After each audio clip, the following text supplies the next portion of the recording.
시청자 여러분 안녕하십니까. 8월 15일 광복절 JTBC 아침엔을 시작합니다. 먼저 오늘 아침 주요 뉴스입니다.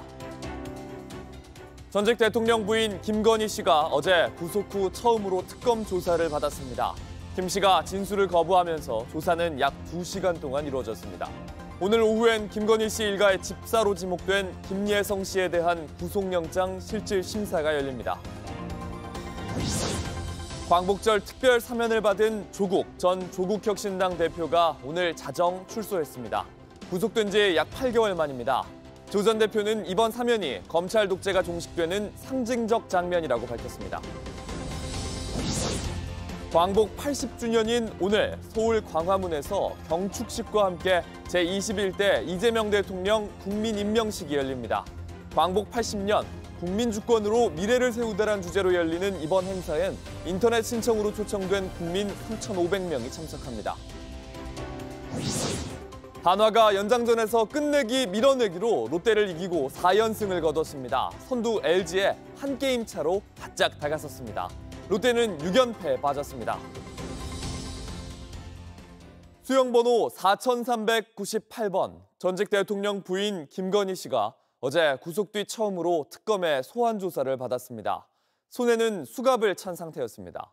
소환 조사를 거부하고 있는 남편 윤석열 전 대통령과 달리 일단 조사실에는 나왔지만 대부분의 진술은 거부했습니다. 송지혜 기자입니다.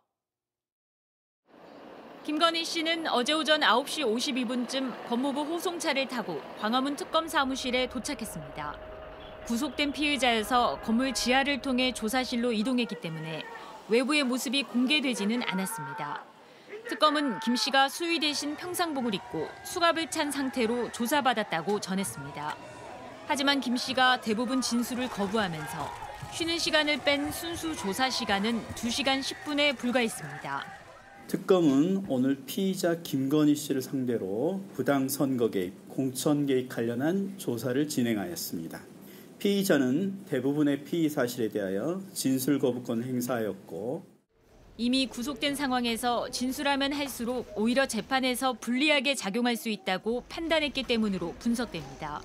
김 씨는 변호인에게는 내가 다시 남편과 살 수 있을까, 만날 수 있을까 하는 등의 말을 남겼다고 전해졌습니다. 김 씨가 특검에 출석한 건 구속 뒤 어떤 사법 절차에도 응하지 않고 있는 남편 윤 전 대통령과는 다른 전략입니다. 일단 조사에 응해 체포영장 청구 가능성을 차단하면서 향후 보석을 노리는 쪽으로 판단한 것으로 보입니다. 특검은 오는 18일 김 씨를 다시 불러 조사할 계획입니다. 하지만 김 씨 측은 당일 오전 변호인 접견을 한 뒤에 출석 여부를 결정하겠다는 입장입니다.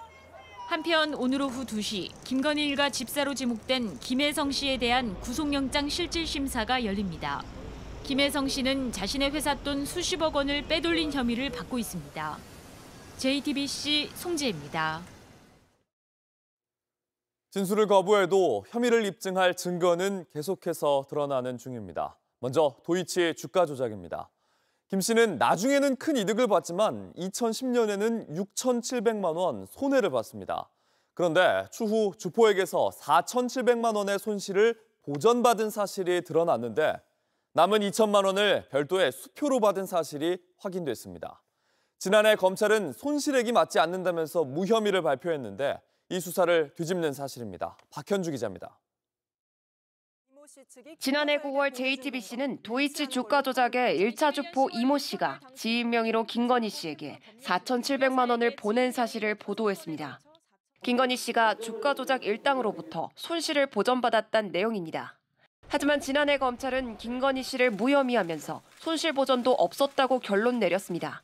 피의자가 주범들과 시세조정을 공모하였다거나 그들의 시세조정 범행을 인식 또는 예견하면서 계좌 관리를 위탁하거나 직접 주식 거래를 하였다고 보기 어려워 이 씨에게 주식을 맡겼던 2010년 1월부터 3월까지 손실이 6,700만 원이라 송금받은 4,700만 원과 맞지 않다는 이유였습니다. 그런데 특검은 김건희 씨가 이 씨로부터 수표로도 2천만 원을 받은 사실을 추가로 확인했습니다. 송금받은 4,700만 원에 수표 2천만 원을 더하면 해당 시기 손실액 6,700만 원과 같습니다. 특검은 지난 6일 김건희 씨에게 손실을 보전받았는지 조사했습니다. 김건희 씨는 약정서는 없지만 손실보전을 받은 것 같다고 진술한 것으로 파악됐습니다. 다만 공연의 표값으로 받은 것일 수 있다며 말을 흐린 것으로 알려졌습니다. 특검은 이 씨가 지인 명의로 송금하거나 수표로 전달한 건 손실보전을 숨기려 했기 때문인 것으로 의심하고 있습니다. 손실보전은 과도한 수익 배분과 함께 주가 조작의 핵심 지표입니다. 특검은 2010년 10월부터 2달 반가량 주식을 맡긴 뒤에 수익 40%를 배분한다는 김건희 씨의 육성과 실제 2억 7천만 원을 수표로 인출한 사실도 확인했습니다. 지난해 검찰은 수익 배분도 없었다고 판단한 바 있습니다. 앞선 검찰 결론과 특검 수사 내용이 달라지면서 부실 수사 의혹은 점점 짙어지고 있습니다. JTBC 박현주입니다. 공천 개입 의혹의 결정적 증거는 바로 부부가 한 명태균 씨와의 통화죠. 윤석열 전 대통령이 명태균 씨와 통화하고 48분 뒤에 김건희 씨도 명 씨와 통화를 했습니다. 지난 조사 때 김건희 씨는 남편의 부탁을 받고 전화를 했다 이렇게 인정했는데 특검은 이 48분 사이에 윤 전 대통령과 김 씨가 서로 공천을 논의했을 거라고 보고 있습니다. 윤정주 기자입니다. 국민의힘 재보궐선거 후보 공천 발표를 하루 앞둔 2022년 5월 9일 오전 10시 1분 윤석열 당시 대통령 당선인은 명태균 씨와 통화했습니다. 김영선이 좀 해줘라 그랬는데 뭐 그렇게 말이 많네. 당에서 내가 상현이한테 내가 한 번 더 얘기를 할게. 걔가 공관위원장이니까. 그리고 48분 뒤 김건희 씨는 재차 명 씨에게 전화를 걸어 이렇게 말했습니다. 당선인이 지금 전화를 했는데 하여튼 당선인 이름 팔지 말고 그냥 미르라고 했어요. 지금 전화해서. 예, 고맙습니다. 지난 6일 김건희 씨를 불러 조사한 특검은 김건희 씨가 명 씨에게 김영선 전 의원 공천을 언급한 배경을 추궁했습니다. 김건희 씨는 윤석열 전 대통령이 김영선을 해준다고 전달했으니 전화를 한 통 해달라고 말했다고 답한 것으로 파악됐습니다. 그러면서 명 씨와의 통화는 립서비스 차원이었다고 주장했습니다. 자신은 윤 전 대통령 권유에 따라 말을 전달했을 뿐이며 공천 관련 대화를 한 건 명 씨에게 호응해준 차원이란 입장으로 풀이됩니다. 하지만 특검은 김건희 씨 진술이 윤 전 대통령 부부의 공천 개입 정황을 뒷받침하는 것으로 보고 있습니다. 부부가 각각 명 씨와 통화하기까지 걸린 48분 동안 두 사람이 김영선 전 의원 공천을 논의한 단서로 판단한 겁니다. 특검은 2차 조사에서도 공천 개입 관련 내용을 집중적으로 물었습니다. 특검은 진술을 거부한 김건희 씨를 추가 조사하면서 명태균 게이트에 연루된 정치인 수사도 이어갈 계획입니다. JTBC 윤정주입니다. 얼굴이 예쁘셔서 장신구를 안 하셔도 될 것 같다. 나토 순방 당시 문고리 행정관들조차 김건희 씨가 명품 장신구를 걸치는 걸 말렸다고 합니다. 고가 장신구의 출처가 문제가 될 걸 우려한 건데요. 하지만 김 씨는 그때부터 빌렸다고 하면 된다는 거짓말을 준비했던 걸로 확인됐습니다. 김영민 기자입니다. 지난 2022년 6월 나토 순방 때 김건희 씨가 착용한 장신구는 현재까지 드러난 것만 해도 1억 원이 훌쩍 넘습니다. 반클리프 목걸이, 까르띠에 팔찌, 티파니 앤코 브로치, 그라프 귀걸이 등입니다.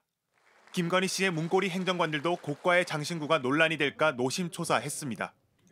JTBC가 여러 경로를 통해 확인한 결과 서로에게 김건희 씨를 말려보라고 했던 걸로 전해집니다. 한 문고리 행정관이 나서 여사님은 얼굴이 예쁘셔서 장신구를 안 하셔도 될 것 같다며 완곡하게 만류했지만 김건희 씨는 문제될 것 없다며 착용을 고집한 것으로 파악됐습니다. 또 다른 행정관이 장신구 출처를 궁금해할 수 있다고까지 했지만 김건희 씨는 빌렸다고 하면 된다고 한 것으로 취재됐습니다.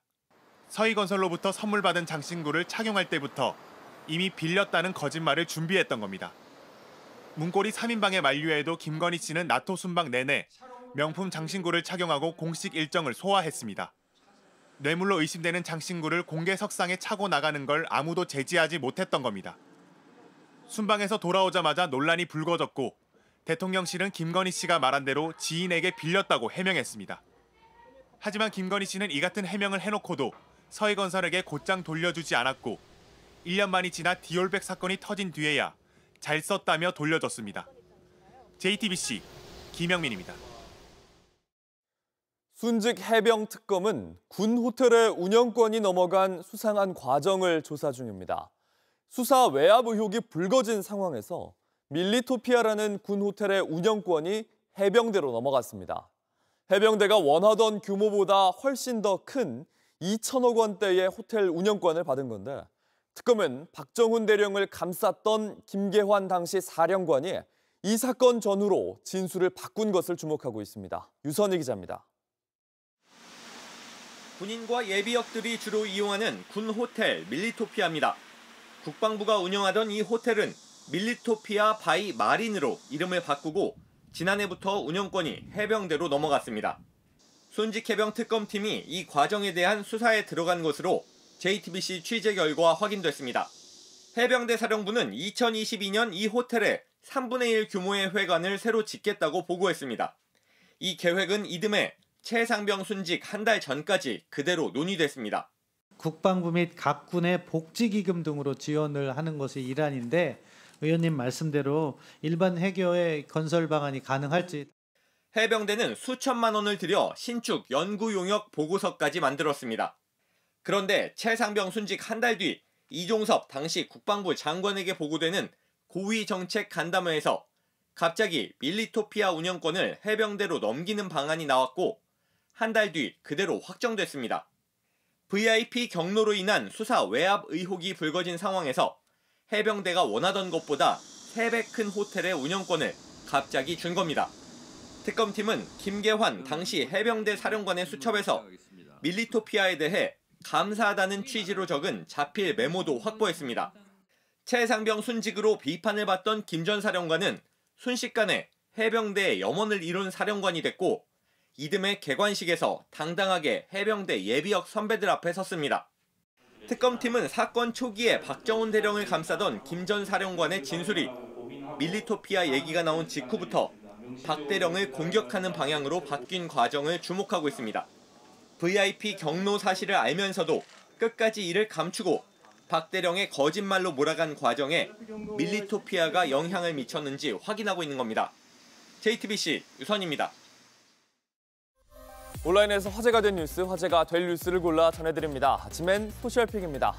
미국과 러시아의 정상회담이 하루 앞으로 다가왔습니다. 정상회담을 앞두고 러시아와 우크라이나 서로 전쟁 포로를 교환했습니다.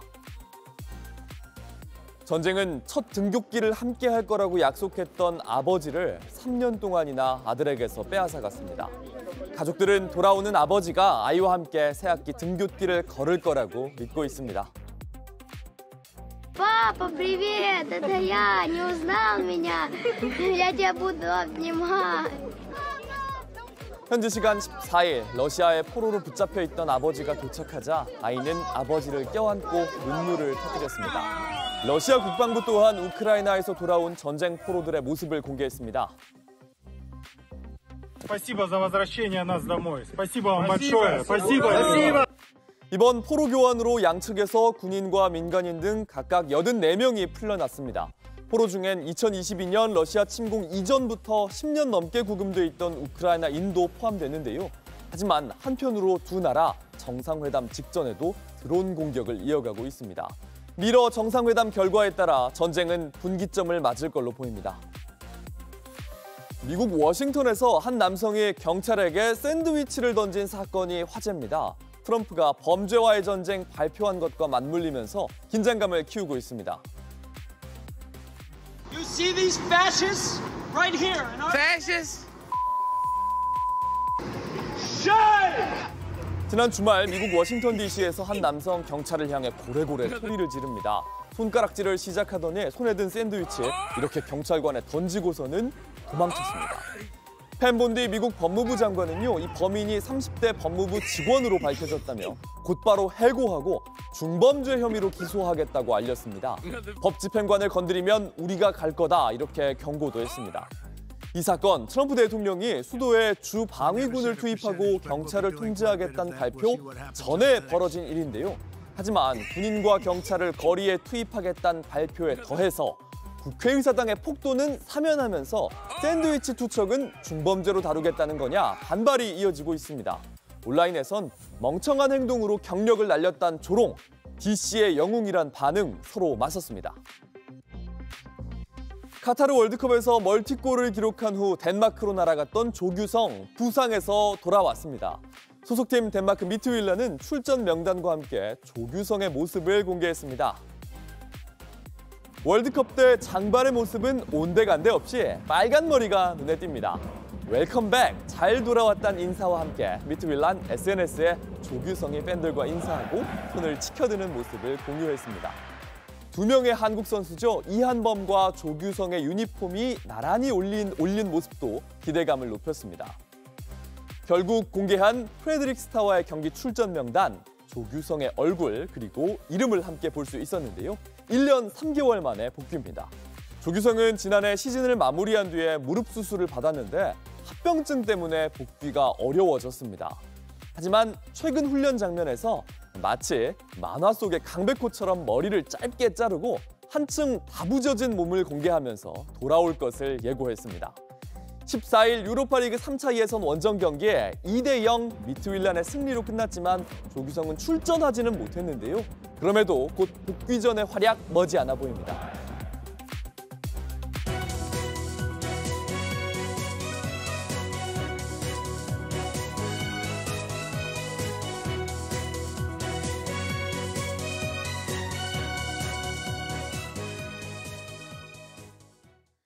광복절 특별 사면을 받은 조국 전 조국혁신당 대표가 오늘 출소했습니다. 자정쯤 교도소를 빠져나온 조 전 대표, 이번 사면이 검찰 독재가 종식되는 상징적 장면이라면서 이재명 정부의 승리를 위해 힘을 보태겠다고 밝혔습니다. 김지윤 기자입니다. 자정을 조금 넘긴 시각, 조국 전 조국혁신당 대표가 철문 안에서 교도관과 인사를 나눕니다. 곧이어 남색 재킷과 청바지, 검은 운동화 차림으로 교도소 문 앞을 걸어 나섭니다. 조국 전 대표가 오늘 광복절 특별 사면으로 출소했습니다. 김선민 당대표 권한대행과 짧은 인사를 나누고 지지자들에게 인사를 건넨 뒤 준비한 입장을 전했습니다. 저의 사면 복권과 석방은 검찰권을 오남용해온 검찰 독재가 종식되는 상징적 장면의 하나로 기록될 것이라고 믿습니다. 앞으로 힘쓸 두 가지 과제라며 이재명 정부의 성공과 국민의힘 심판을 언급했습니다. 이재명 정부는 이러한 국민들의 투쟁, 저항의 산물입니다. 이재명 정부는 반드시 성공해야 합니다. 미력이 남아 저는 힘을 보태겠습니다. 조 전 대표는 지난해 12월 자녀 입시 비리와 청와대 감찰 무마 등 혐의로 유죄 판결을 받아 징역 2년을 선고받았습니다. 하지만 이번 광복절 특사 대상에 포함되며 약 8개월 만에 석방됐고 피선거권도 회복돼 다시 정치 활동에 나서게 됐습니다. JTBC 김지윤입니다. 제21대 대통령의 취임을 기념하는 행사가 오늘 저녁 서울 광화문 광장에서 열립니다. 광복 80년 국민주권으로 미래를 세우다란 주제로 열리는 이번 국민임명식에는 국가 주요 인사 외에 인터넷 사전 신청으로 초청된 국민 3,500명이 참석합니다. 일부에선 광장에 모여 불렀던 노래들이 광화문에 울려 퍼지고 2부에선 이재명 대통령 국민임명식이 열립니다. 앞서 오전에는 광복 80주년을 기념하는 경축식도 거행됩니다. 도널드 트럼프 미국 대통령이 현지 시간 15일 열리는 러시아와의 정상회담에서 휴전이 합의되지 않을 가능성 25%라고 말했습니다. 그러면서 합의에 실패하면 러시아에 대한 추가 제재도 염두에 두고 있다고 압박했습니다. 이런 가운데 러시아와 우크라이나 휴전의 분기점을 하루 앞두고도 서로 폭격했습니다. 하예빈 기자입니다.